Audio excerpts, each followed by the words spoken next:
Jesus, why do y'all sleep on me?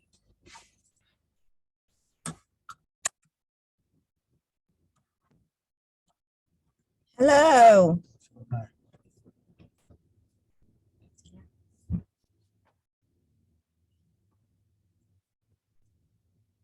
It looks like we've got a lot of people today. Oh. Everyone is joining. It's an exciting one today. We're on the move. Coming at you from a new location in the UK. Lads just competing. 20 minutes. No, I'm not competing this morning, I promise. Morning. I'm not competing, I promise. Who else is waiting? Everyone's joining. Full house. Hey. Hi.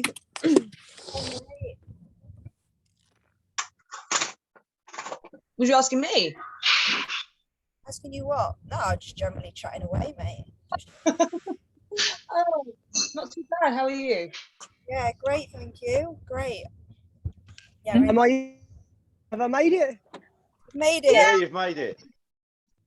Everyone, there was no red carpet, balloons, nothing, so I'm not happy. This is a fucking joke.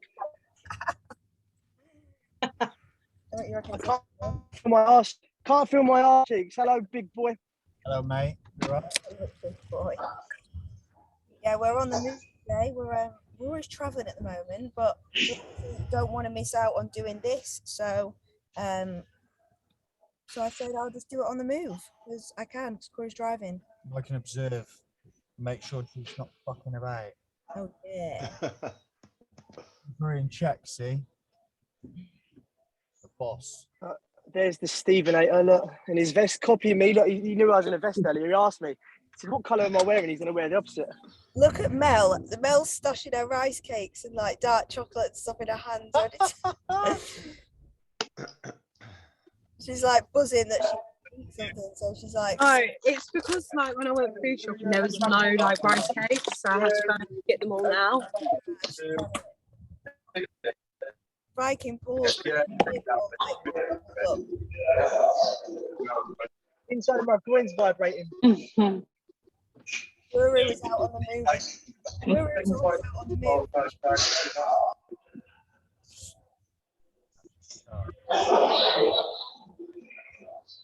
Right, we'll give it another second to see if anyone else joins and then we'll crack on. But topic for today is we are going to talk, not today, we will talk about pets because I know everyone wants to talk about that, but we need to work out how we're going to break it down. It's a lot of information. This week, the topic we wanted to talk about is the importance of reverse dieting, and when everybody is coming out of like a deficit phase and into a growth or maintenance, is our reverse diet and why it's important, and the things that can go well and the things that are very wrong, and what we need to expect when we go into that. So that's what we're going to be talking about, but I'll just wait a minute to see if anyone else enters the room. Yeah, Mads, you sound like Cher, not going to lie. Sound like shit. Cher. No, that woman, I don't even know her songs. I thought you said it sound like shit. I was going to say thanks, mate. Not gonna No, lie. Sound like shit. I weren't going to bring it up, but now you have brought it up, you do sound a little bit croaky. No, I'm joking. I am. I had a bit of a chest infection last week, and I've kind of like got rid of it, but it's still there a little bit. Oh, wow. What? That's Am I really what? Trying to get something. No, I didn't bring it. yeah, Mads, I've got a can of man the fuck up if you need some. Yay! Tell her. Woo! So rude. So rude. I'm only playing. Kirk's getting brave. Where are you going? We're going to Bristol. My homeland. Going to Corey's homeland. I know, far in it. So unnecessary. How long is that drive? 2 hours? We're all interested. About 2 hours. If you are interested, we're vlogging it. Hey. We haven't started it yet, but we're in the car, so you know we'll get more than enough footage. I did vlog last weekend, but I think we'll get started because I think that's pretty much it. So Right, reverse dieting now. We haven't started to do a bit of a like PowerPoint, but to show you really. Like, so I'm just So gonna who the fuck's having a party? you up. Who's having a party? Fucking, that's like well echoey. Matt Bacon, because it's in Rip Gym. That's better. So sorry, Matt. Thank you. Thanks for coming. So what I'm going to talk about is the main thing to think about here, and this is relevant for a lot of you. I think about 50% of you on this call at the moment are in or have recently been in some kind of reverse dieting stage. Now, what we need to appreciate when we diet hard and we get lean and we push for condition, whether that's show lean condition or the best condition you've probably ever been in your life, what we need to appreciate is that the body is put under quite a lot of stress. Now, when we put the body under a lot of stress, things tend to dip off. So hormone levels naturally drop, thyroid function levels often naturally drop, things like leptin levels, which is like your hunger hormone, naturally drop. You might realize when you go quite into the depths of a diet that actually you start to become a bit numb to the hunger.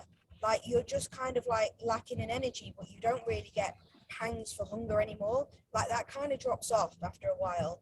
And that's because your body is starting to adjust, like your hormone balance kind of goes all over the place and your body takes a little bit of a hit. Now, when we come out of a diet, and I'm sure potentially some of you can relate, and if you have got experience, like please feel free to jump in. I'm sure Abby might not mind jumping in with this from last year. I'm sure even like Mel post-show won't mind jumping in and talking about this. Matt is currently going through a reverse, as is Steve.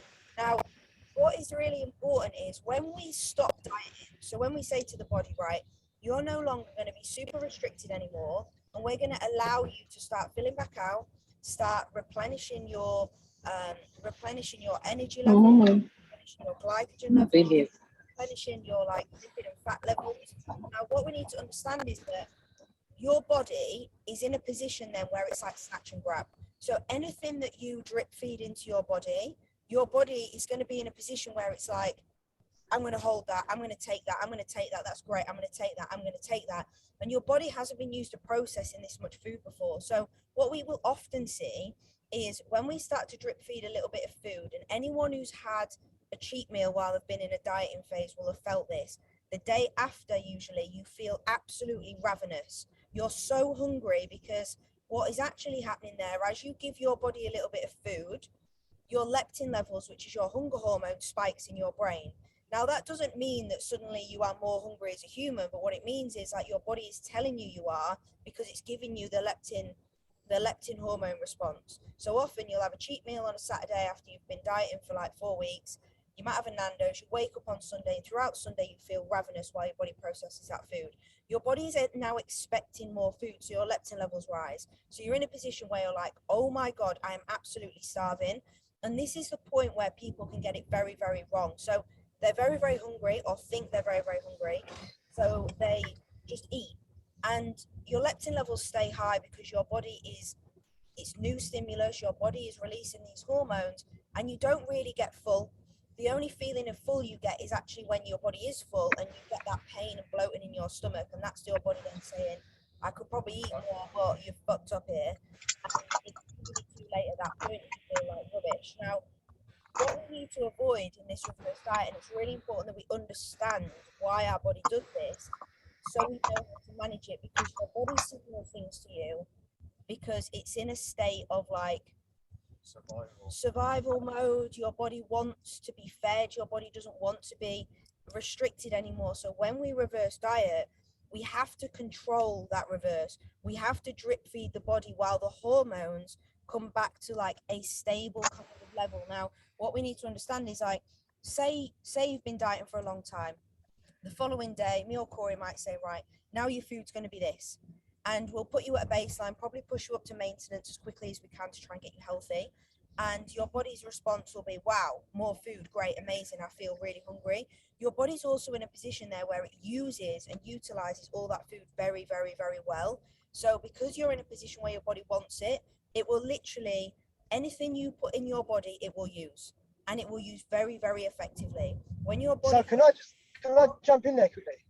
So when I did my show, I turned out pregnant after it. I had cankles a lot. I overate like a motherfucker Yeah. and just blew out like a balloon. Yeah. So that's why, yeah.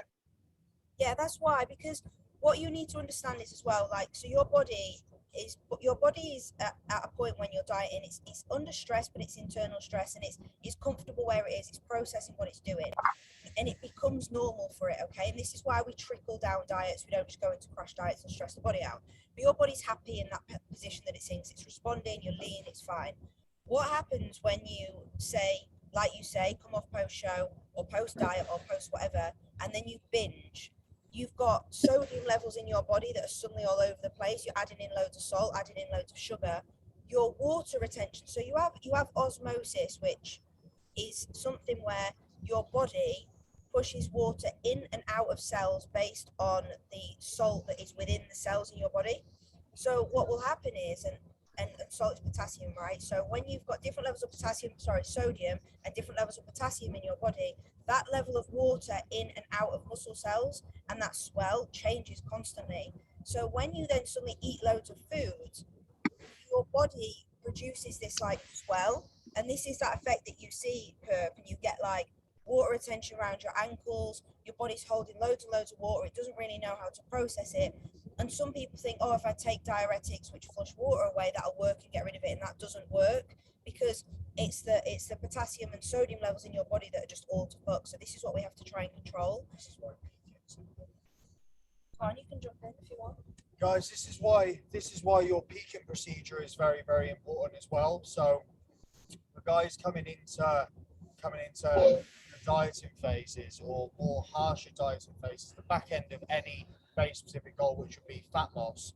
This is why being in a position where you don't remove your natural chemical and electrolyte balance is super important. So things like cooking sauces, things like seasoning, things like just natural sweeteners that you would get from normal foods are super, super important, because this is what's going to keep your balance stable. This is why for a lot of you, I'll say to you to actually supplement with sodium on a consistent basis. The problem is when your body's starved of sodium, potassium specifically, they are cell volumizing ingredients, I suppose you could call them, which are going to either cause a massive positive or negative feedback. So for all of you in dieting phases, keeping things like sodium intake consistent, keeping things like sauces consistent if you are doing them and using them is super, super important, because it creates stability. As soon as your body is starved of something, again, your body is aim to survive. That's what it's built to do. Yeah. So that response and adaptation causes positively or negatively. So when you're in a position where you specifically are taking something away from it, as soon as it gets a sniff, much like with Kirk, I don't know your peaking protocol, bro, but I can imagine that it was pretty harsh. I can imagine that no sauces, every single thing that could have been pulled from you in that peak week would have been pulled. And then yeah, it was emotional. It's reintroduced, your body goes bang. But the problem is your body isn't in a position where it can take on that much sodium, potassium, sugar, everything at that faster rate. So it just balloons. Yeah, but yeah, I try to get you a picture. I look like a hamster with food in my mouth all the time, and my legs look like I had no ankles. It was fucking brilliant. It's actually quite painful as well. Yeah, like Corey's had that after one meal after his first show last year. Literally went out for one meal. The next day it was a mess, because the meal wasn't like I stick to things like a Nando's or like a Five Guys, which is like burger and chips. It's something that is relatively plain. Whereas we went for a Turkish, and Corey had like cheese that he hadn't eaten in months. He had like oil, which he hadn't had in months. He had like stuff like sauce, cream, whatever, dessert, ice cream, and his body was like, what the fuck is going on here? So I guess what I'm saying here is, when you come out of a dieting phase as well, because your body fat levels are so low, what we have to appreciate when we have body fat on our body, any food that we eat goes to every single part of our body. So our muscle cells absorb energy, our fat cells absorb energy.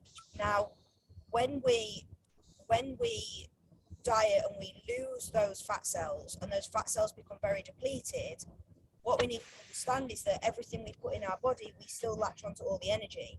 So if the majority of our body left is muscular and there's not a lot of fat there, our muscles, we are in a position where we can push as much food as possible to those muscle stores, and we are in a position where as much of that energy we put in our body we can use and utilize for muscle growth.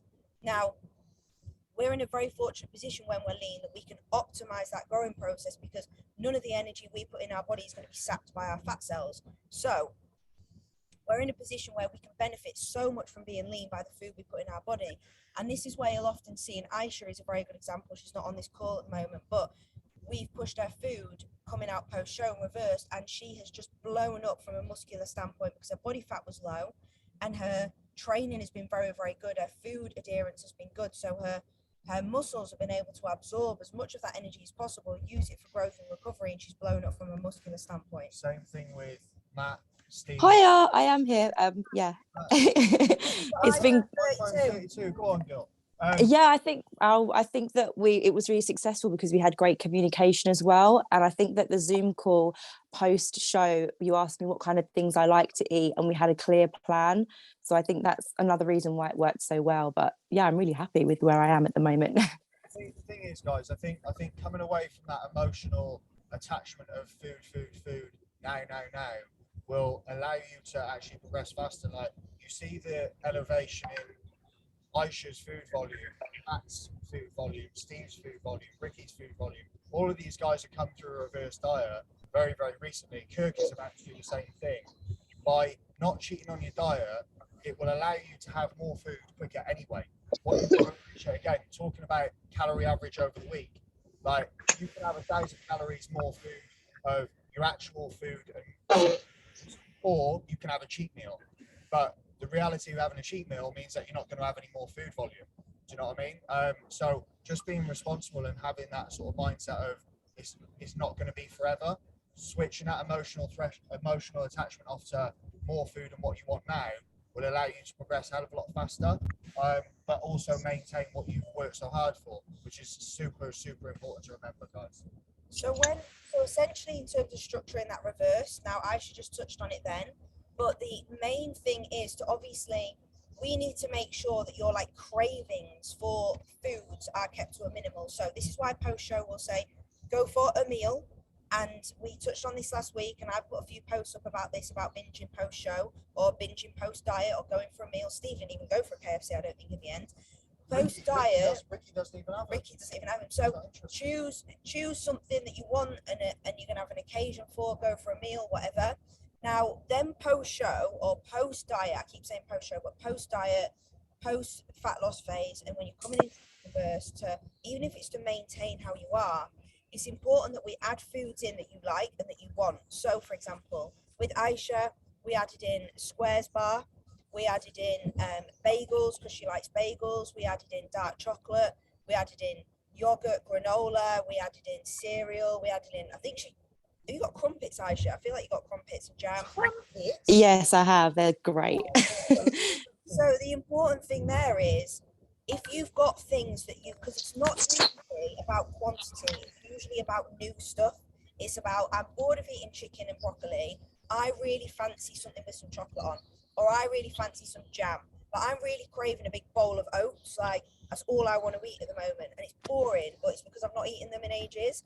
So like it becomes more of a craving for something rather than quantity.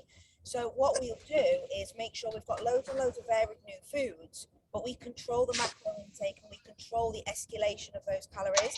So it's really important that you communicate. Me and Aisha had a one-to-one Zoom call and said, right, what do you want to eat? I built a diet whilst we were on Zoom, said, right, these are the things I'd like. These are the things I really am bored of eating in my diet. I don't want to see a fucking piece of broccoli for a while. That's fine. We'll take the broccoli away. And we'll put a bagel in and we'll do this and we'll do that and we'll give you everything that you want, but I will control the volume. And then what we did is twice a week she checked in, and every single time she checked in, because she'd been fully adherent to the plan, because she liked her food, she wanted to nail the reverse, I was in a position where every single time she checked in, her weight hadn't really moved, but she looked better. So I could say, right, here's a bit more food. She's like, yes. twice a week I get a food increase, amazing. She starts to live for that check-in and be like, yes, I get a bit more food, yes, I get a bit more food. But if she, between those check-ins, was eating a brownie or eating a flapjack, every single time she checked in, her weight would have jumped up and her look would have been a little bit softer. And then I'm going to look at her and say, I can't push your food because your weight is just escalating too quickly. So she's missing out on volume.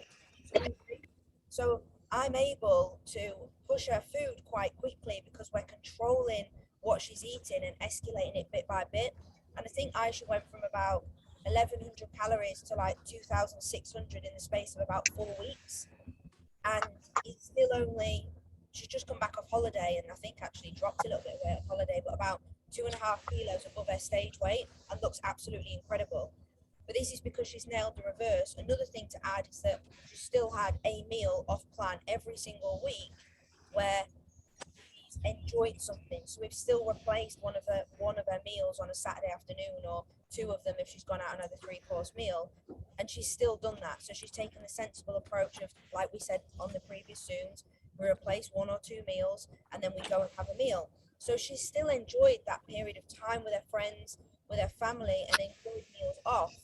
But because she's not been, in kind words, a dickhead about it, she's been able to still increase her food twice a week until she's in the position that she is. And now Aisha is in a position where her food's nice and high, and if she does want to replace her pasta meal with something else, she can do it, and her body isn't going to be like, oh my God, a Sunday dinner, wow, I'm going to latch onto that, because her body's used to higher fat now, higher carbs, more varied food, like different levels of different things in her body. And it's also allowed her over the 4 weeks for her hormones and her natural levels of like homeostasis in her body to settle. So those leptin levels are starting to come down. I gave her a bit of food, her leptin levels increased. Aisha post show for a week was absolutely starving. She said, I'm starving, I could eat more. I said, I know you could eat more, but I'm not going to give you more. Like, we just need to take it day by day. Next week, give her some more food, give her some more. And now her body is like this, like her hunger hormone has started to drop. Now she's not so hungry. Her food's gone up, and now we're in the middle somewhere where she's pretty satisfied after meals and her food is in a really sensible place. But you have to control that. So did you say you've doubled her carbs, doubled her food? Yeah. Sorry, did you say you doubled her food? Yeah, well, Aisha went from like 1,100 calories around showtime to now she's at 2,600. Yeah. And obviously, what's with like obviously body fat? Is it still like relatively low, or is it?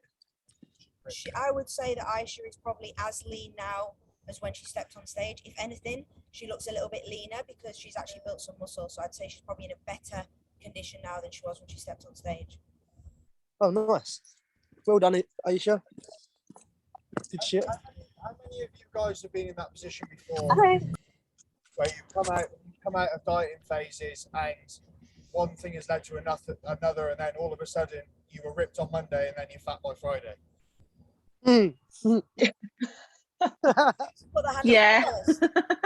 Don't know what you're talking about. All of that dieting is just all of a sudden just evaporated. It's like, oh my fucking God, like how have I gone from like 8% body fat to 16 real fucking quick? So I would say, if Abby, if you don't mind, like sharing your own experiences, because you've had a little bit of both, haven't you? I just like snowballed. I think I had like a really shit experience before I came to you guys. My off season last year was shocking. It wasn't really an off season, was it? I was just starved anyway. So as soon as we stopped dieting, I was just like a Hoover and I just ate everything. And it was like Mads must have just looked at my check and had been like, who the fuck is this? Like I was just a different person overnight. And I massively regret it because now I could have had like such a better off season and definitely would have bought a lot better package. I mean, we're still better this year than we was last year, but I wasted some of the time that I could have been building because I ate everything. I mean, if it stood still for long enough, I'd have ate it within a week. I think there's a big argument like for me. So like, I'm a very very greedy boy, like very greedy boy, and I'll normally push it until I think I'm taking a piss. I know what I'm doing, obviously, like I'm fucking good at this, but there's an element of like I know how far I can push it, but sometimes like it always catches up with you. So you get away with a cookie, great. You get away with a second cookie, Cool, that was lovely. You ain't getting away with it.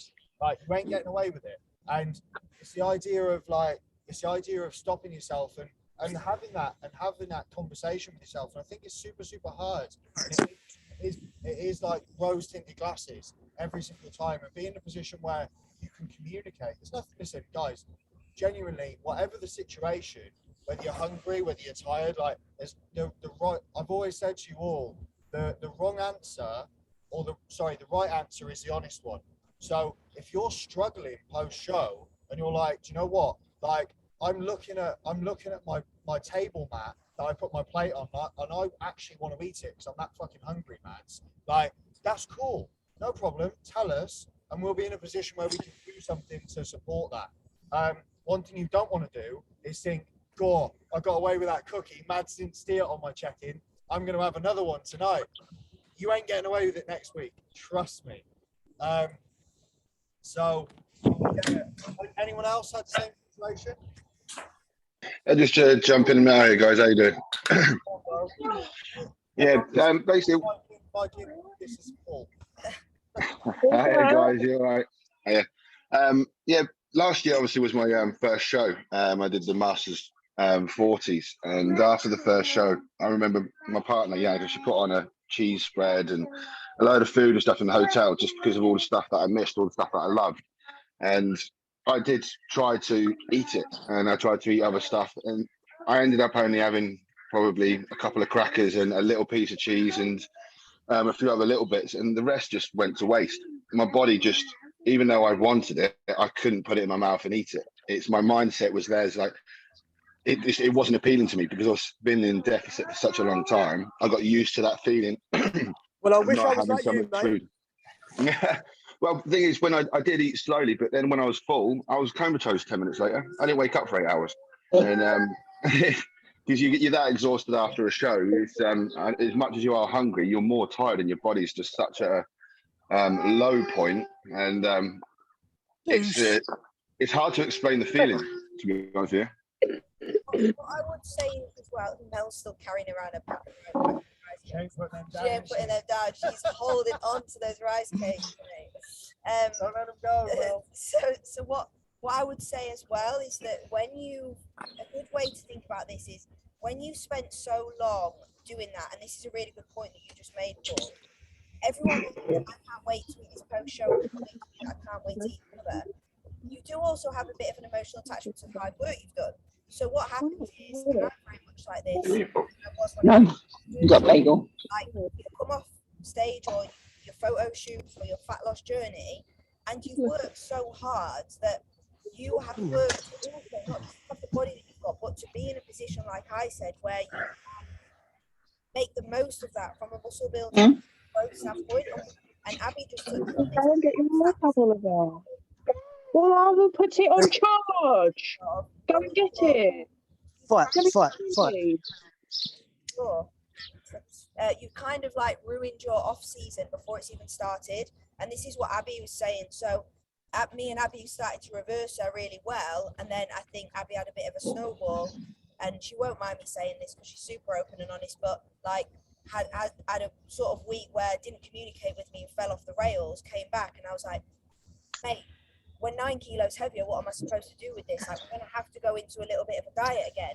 So I had to try and re-diet her after she'd been dieting, and Corey's been there, and then your body isn't as responsive. All you want to do, because your leptin levels are high and you want to eat, is eat, and then I'm telling you to diet again. And you're never going to be quite where you were when you came off the first diet, and you waste time, and you feel in your mental state like you just feel disappointed in yourself, and you think, why did I do that? Whereas what we will do post show is say, here's your reverse diet, plus here's the treats you can have. So what I will say is okay, well, what we can do if you've got post show treats to eat, let's have half of one of those brownies pre-workout every day with your pre-workout, because you won't notice that. It allows you to look forward to something, allows you to have a treat, but you're not having 4,000 calories in one meal, you're having like 150, and it's before you go and train, so it won't touch you. So we can add in these treats and we could add in these things that you want, but it's about doing it in a controlled manner.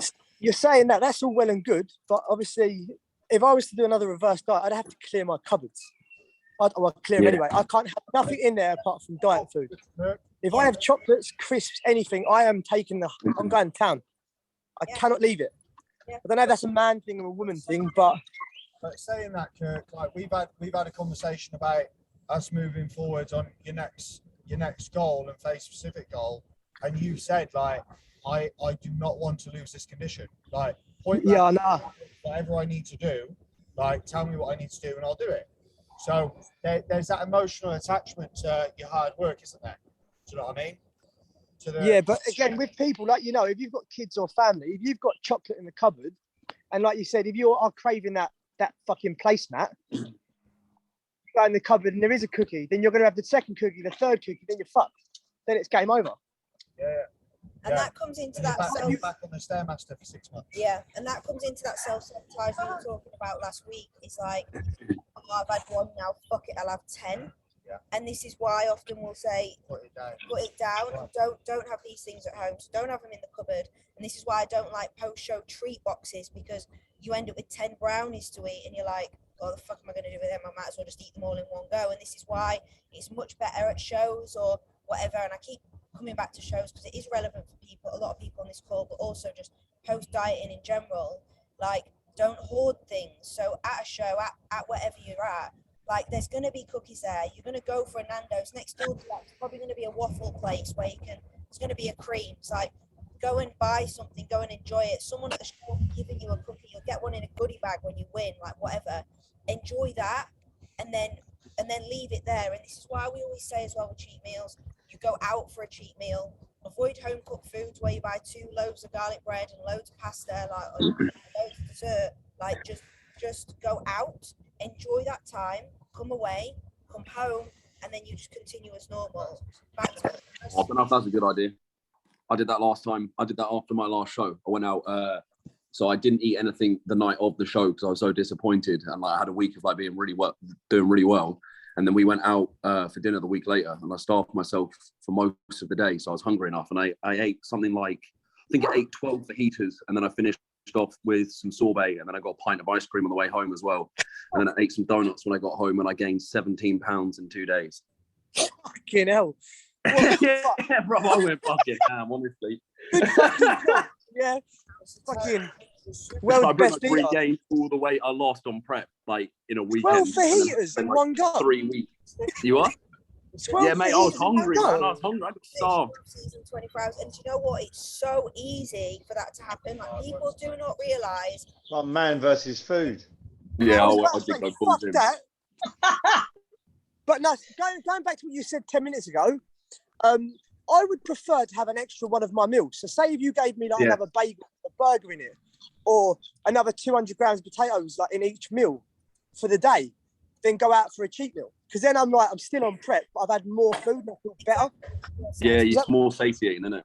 Yeah, does that make sense? You end up with more in every meal, and this is obviously where Aisha ended up, because Aisha was in a position where she's now eating the amount of food in every meal, and she can look forward to her next meal like, oh, well, I've got 300 grams of potato, or I've got 2 bagels and a squares bar, or I've got crumpets, or she's got things to look forward to. And like I say, it's not just about quantity, it's about stimulus, because there is a thing called flavour fatigue. You can get sick of the food you're eating. No, I don't know what you're talking about. I've got ketchup every meal, so that never happens to me. Yeah, big up. But new stimulus, a new way of cooking something, a new carb source, a new protein source, a new whatever. I swapped some girls, she's not on this call now, but I swapped her rice cakes out for a squares today. She actually ended up on less calories, but she was like, oh my God, I look forward to my squares bar, I love it. Like, she's got something to look forward to, and Coaching 101. something to be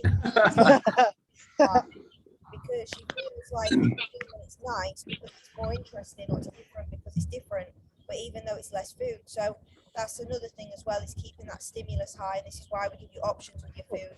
So Aisha, for example, when you're getting deeper into prep, often those options will come away because we need some stability, because there is difference in macros with some things. But for example, Aisha coming post-show, she's got 2 options for every meal.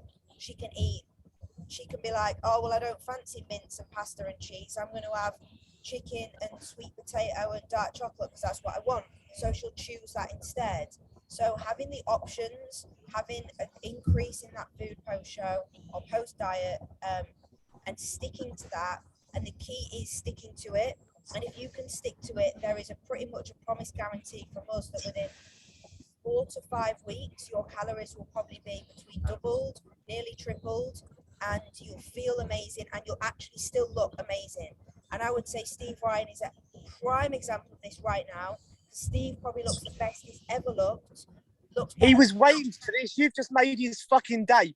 Even since the photo shoot, like I think I saw Steve on Corey's on his check-in to Corey this week. Like Steve looks better now, in my opinion, even than when he did his photo shoot because he's now continued to fill out. Mads, don't say that. Well, he's grown a little bit. You look twice the size because you're nursing correctly. So your body is using that food correctly to build a little bit of muscle. Your glycogen stores are full. Your fat stores and your muscles are full. Move the child over. Retained any body fat because Child over. nailed that reverse. Child over. Leave him there then. It's fine.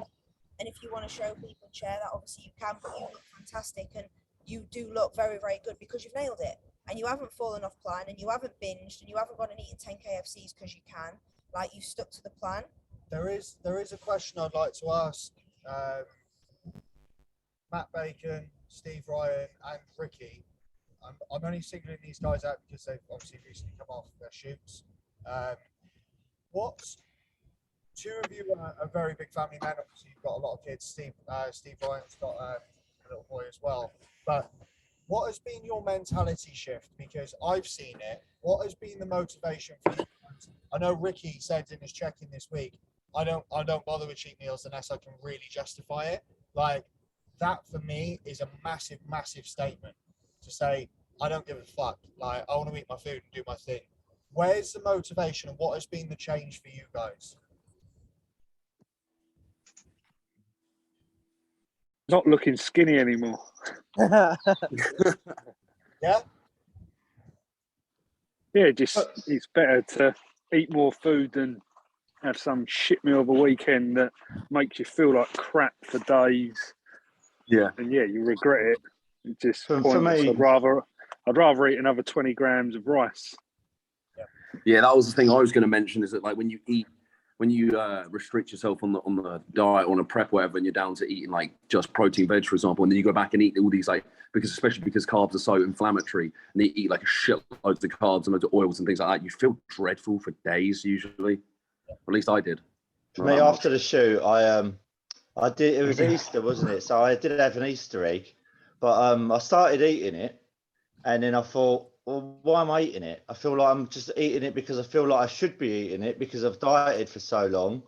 And so as I was eating it, it was nice. Don't get me wrong, it was nice, but I was like, I'm just eating it for the sake of it. And what's the point in that? So as I was eating it, I started to read the calories on an Easter egg, and I literally took the piece that was in my mouth out. I was like, I remember doing it. It was like 2,500 calories on the egg alone. I was like, I just took it out, and that was it. And But one I thing think I've still people got don't it. realise, chocolate's there every fucking day of the year. You can buy chocolate in a shop. So why the fuck do people eat for Easter? I don't get. Just because it's an egg. Yeah, it's just a money maker. Yeah, I just think there's a big thing there of your justification. I think that idea as to, well, that's the norm, that's what you should do. I mean, we've probably all been in that situation.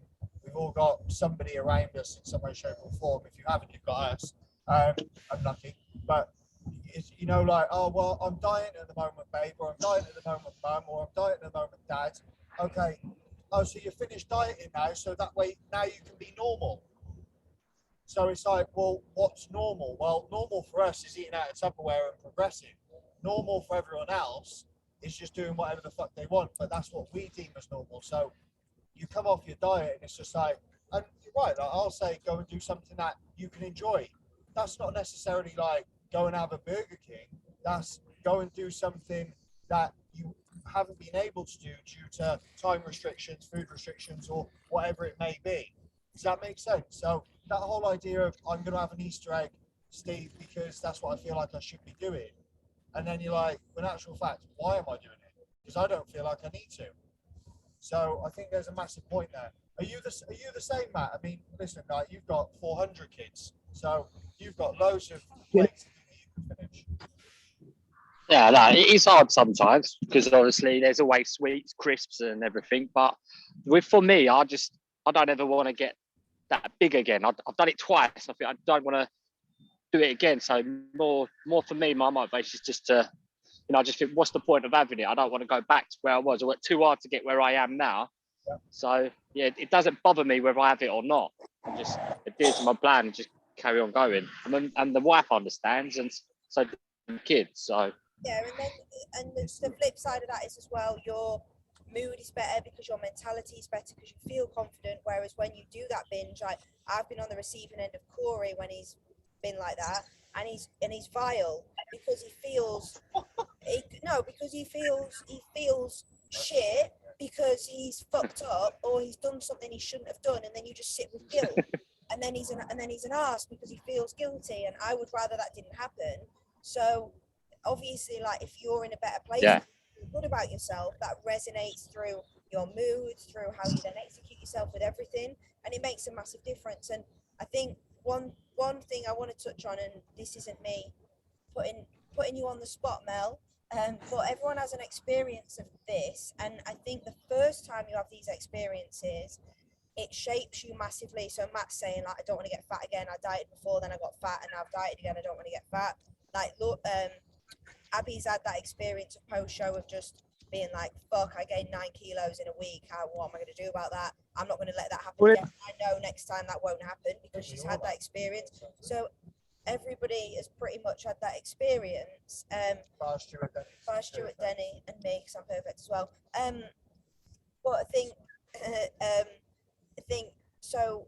Mel, I know we spoke about it yesterday. Obviously, you've done your first ever show now, and after the show, like you said to me yesterday, like you felt a bit shit because you felt like you didn't really have much control, potentially because you didn't really have a plan in place, but you had a bit of a binge, and that made you feel like shit for a couple of days because it's more food than you've been eating before, and you put a little bit of weight on, and then you felt rubbish about yourself, right?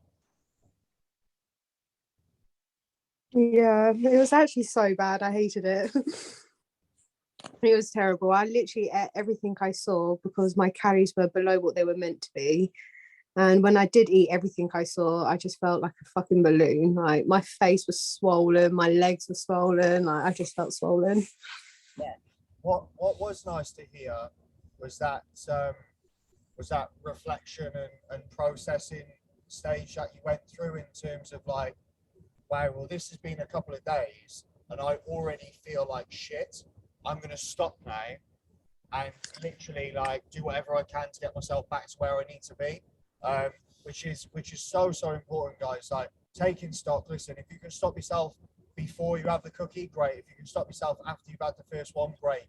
But stopping yourself is fucking key. And eventually you've got to ask yourself. And sometimes we're not in a position where we can actually do that, and then we won't be able to walk because our ankles are so swollen and backs will be blown and we'll feel like absolute fucking shit. And that will probably be the time, if for some, well, it'll be like, oh yeah, well, maybe I should make a change now. And that turnaround is hard, very, very hard. So I love that, man. I think you've done well. So excited to see what you do moving forward. You've done well. When you've had that experience, obviously we don't want people to have that experience. When they've had that, completely, and it'll make the reverse next time better and easier. So yeah, we've got good experience and bad experiences, but yeah, we just kind of thought it was important because there's a lot of people in a dieting phase right now, and then there's a lot. I don't think there's anyone on this call who's like massively in an off season right now. I think everybody is in a position where they're either in a diet right now or just coming out of one. So this is super, super relevant.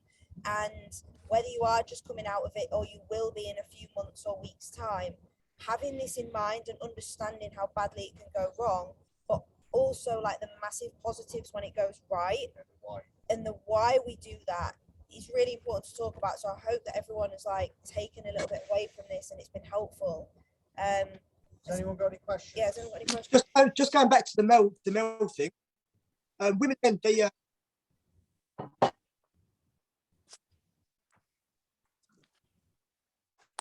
that again, Kurt. Lost have I you. lost? Can you hear me? Or is Yeah. it broken up? Yeah. So going back, obviously with women and Mel. So is it true that women fluctuate different to men because of obviously different testosterone levels and estrogen? Yeah, I think so. I was like, I hope that's the reason. Yes, it is. Yes, massively different. Yeah, it is different. Yeah, I think from a post-show food perspective, like it doesn't really make too much difference. I think if you're going to binge, like whoever you are, male or female, like you're going to see the repercussions of it. Actually, I think it ends up being worse in males, but I don't know whether that's just because of quantity of your size of a body mass. So you end up with more inflammation, more instability, and you tend to eat more because, not saying you're greedier, but you can put more away. Like I've seen Corey eat, like he can fucking eat. Like I couldn't eat that much food. So I think that there is an element of like, I think size and body mass with that as well. But I think post-show or post-diet, to be honest, Kurt, male or female, like that initial rebound, if you go and eat 10 donuts, like it's going to be just as bad for either. Yeah, I think the only question is, and you're right, Kurt, with regards to hormone balance and instability. Yeah. There is a huge question there, but you're talking most females can be prepped relatively sensibly. There is a question about hormone balance and questions around like losing their cycle and things like that, and that's something you've got to manage. But from a recovery standpoint, it's a different kettle of fish. Binging on your diet is binging on your diet. It's what comes after that initial post-prep phase. That's where the instability through hormones like either really cause havoc or you can get some positive feedback there. Gotcha. Has anyone else got any questions? Does anyone else want to share a binging story?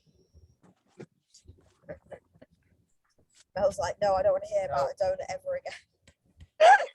I tell you what I found though, that I built the idea of how amazing this food was going to be up in my head, and actually when I ate it, it didn't meet expectations, and I think that made it worse because then I was seeking that kind of what I'd built up in my head, and I was never going to get it because it was unrealistic. I just idolized this amazing food experience I just didn't get. Yeah, 100%. That is 100% it. It's because you restrict yourself so long from something, and you then like when people start following all these food pages and bakery pages, I'm like, just don't do that, because you look at these things and you start to build up this like picture of how amazing this stuff is. But in an off season, right, I can walk past a pack of cookies in a shop and I could buy them, eat them if I wanted to, and I could replace my pre-workout and eat a cookie. Like, but I don't, because I don't want to, because it's not that amazing. It's just a fucking cookie. Because I'm not hungry, I'm fine. I don't crave it. But in prep, like, you idolize this food like it's some kind of savior, and it's not. And you eat it post show, and you're like, well, that just Kinder Bueno. Like, what's the point? And now I'm going to be fat tomorrow. So what was the point in that? Last year, right? Because we're on the motorway, I think it's a good time to talk about it. Last year, we spent so much time in services, right? Off season, Mads was 74 kilos. She was a big dog, right? Not once. Not once did she pick up a muffin. Not once did she pick up a cookie. Not once did she say anything about it. We walk in the services now and she says, why didn't I get a fucking cookie when I was in off season? Like, because now she knows about it because there's some emotion there. Do you know what I mean? But there wasn't any in off season, so it's so irrelevant. And you're right, Abby, like, there will never be an expectation that is met when you're deprived of the things that you apparently love, but you don't give a shit about in any way. Because also what you have to remember is like, okay, right, the world might be in a bit of a weird place at the moment, but it's not going anywhere. Like, when you finish reverse dieting in 5-6 weeks time, like if you go in Asda tomorrow, they'll have some fresh cookies on the shelf. Like, and if you want to order some from Cookie Dealer, like, they'll have some next month. They ain't going out of business because of people like you. No, I'm joking, mate. So that, like, it's not going to go anywhere. So what we have to remember as well is, like, it isn't going anywhere, and people have, it's like a scarcity thing. They come off stage and they're like, oh my God, there's that there. I need to eat, we need to eat it. And probably the worst time in your whole year you could probably eat it is then. So it's more just being like, well, that's not going to go anywhere. That's fine. What some people do, or I know they do if people send them boxes of treats and things like that, is they'll cut it into portions and they'll put it in the freezer. So like I know a girl who competed at PCA last weekend and she got sent like a box of, I don't know, her friends did it for a like post-show treat. She got it 2 weeks before her show. She cut them up into each one into 4s, put them in individual sandwich bags and then put them in the freezer. So she can't be like, oh, I'm just going to have a nibble on that out of the cupboard because it's frozen. So then post-show, she's like, I'm going to take one out every 2 days and then I'll enjoy it every 2 days, maybe with my pre-workout or with my evening oats or something. And she's having a quarter of the size of it. She gets to enjoy the flavour of eating it, but she's not binging on it. And they don't go off like it's fucking chocolate.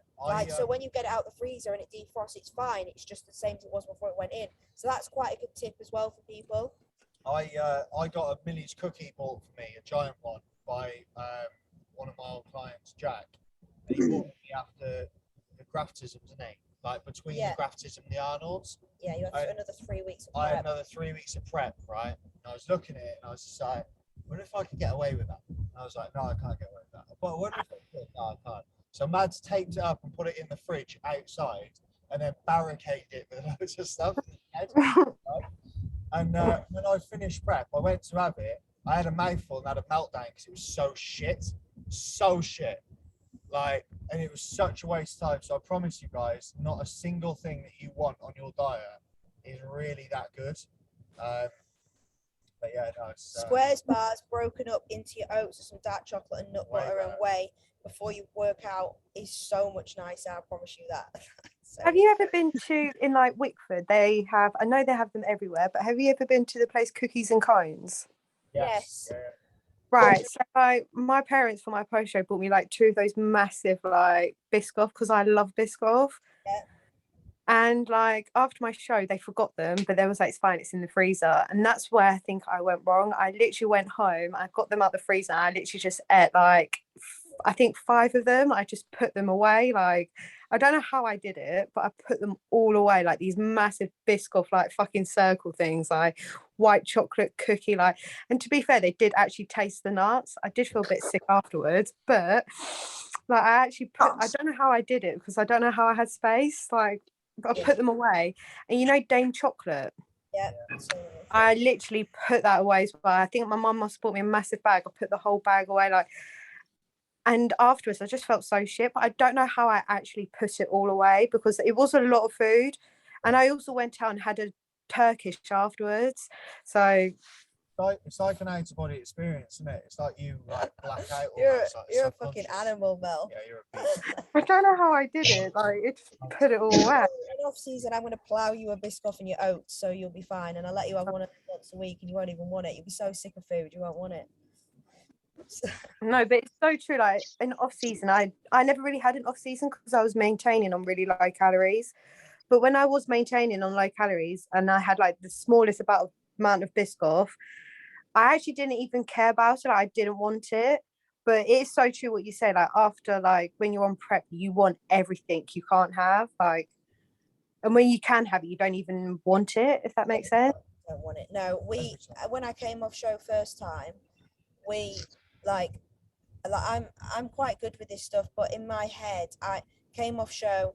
I had like 3 little Tupperware boxes of like treats that were like for sale outside the show. So I bought a couple from our friend who was selling them. I ate like 2 of them, and I was like, I just want to go for a burger and chips. Like, I feel a little bit sick. Like, I don't really want to eat. That's not filling me up. Like, for me, it's filling a void. Like, I'm lacking in energy and I'm hungry. And do you know what? Eating post-show treats doesn't give you the satisfaction of that hunger. So I went for a burger and chips, ate that, and then went to bed. And I was like, I actually feel really good because I've eaten a proper meal. How boring. And then the next day, I didn't want to eat. Like, I didn't feel, because I was satisfied with a meal, I was hungry for a meal. Like, so I was like, what do I want? And I was like, I'm gonna have a bagel, and I'm gonna have like bacon and egg because I want to feel satisfied with food. And then we went out for a meal, and I still didn't want the dessert because I felt, for me, I like wanted to be satisfied. Like, I wanted to feel full, but I didn't want to feel like shit. So I was like, I want a meal, like, and I want another meal. And I could have just eaten meal after meal. And like Ricky said, I'd rather have an extra 20 grams of rice because I'm actually hungry. I actually want some energy, and I know that eating sweets and stuff don't make me feel good. So I think it's the mindset shift for that as well. But has anyone else got any questions, I guess, or any stories? I know we've been on nearly about an hour, but I obviously want to make sure that everyone is got everything off their chest if they want to. Any questions? Does it change anyone's mind in terms of how they think they would approach their post dieting phase now? 100%. Oh my god, yes. Yeah. That's good. It's just patience. Like, honestly, I think that's what it is. It's a bit like, you got to remember, like, every phase specific goal you guys go through, for most of you, potentially it will be the first time, and there's a blind faith element. Much like you give me and Mads the opportunity to manage your food, to manage what you're doing, and to help you along the way with your goal. You don't know that the strategies that we're putting in place are guaranteed to going to work. We can just explain as to why they are going to. But once you have followed the process, things start to happen. So it's very much the case of, like, take the monkey out of the box and just allow yourself to just tick the boxes as you always have. Remember what got you to the position you are currently in terms of the progress that you've made, and then allow yourself to continue on that non-emotional, blinkers on, tunnel vision process. Does that make sense? Yeah. Yeah. You will thank yourself. So what are you all having for your cheat meal tonight? Nothing. No, one thing. Everyone's on job. Nobody wants it. No, one thing I will say though. One thing I will say though is that, like, because there's a lady who comes to my gym, she always brings sweet treats for the reception staff. Yeah. Like, she always brings like donuts, and I'm talking like boxes and boxes and boxes of Krispy Kremes. 10 weeks ago, I would have sat there and demolished those Krispy Kremes. Like, there's no problem. Like, there's no tomorrow. They would have been gone. But now I sit there and I put them in the back office, or they can even just sit there at the front of the house and I won't even look at them anymore. Like, I can smell them, but I won't look at them and I won't think about eating them. Because I know at the end of the day, that's just going to make me feel so shit by the end of the day. And I'll be like, I trained before work just so I could eat that donut. And then I've just fucked up on all my trainings. What's the point? Yeah.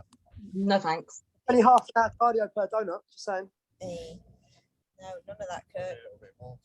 No. Joking, I just wouldn't eat a donut. I wouldn't have them near me. I'd throw it in the bin. Obviously, once you start to make progress like you have, I mean, you can physically see the progress you've made. Like, yeah. You know that you've worked really hard for a week to lose half a kilo or whatever, and that one donut, and it sounds really drastic and it's pretty shit and boring really, but the reality is you might work really hard to do that, and then you have that one donut and you lose that progress. Like, that's a conversation me and Jess have had this week. Like, Jess hasn't fallen into any donuts, but Jess is starting to see on her check-in now, because we track this stuff every day. She's like, okay, weight drops. She goes out, maybe has like a couple of gin and tonics and something different.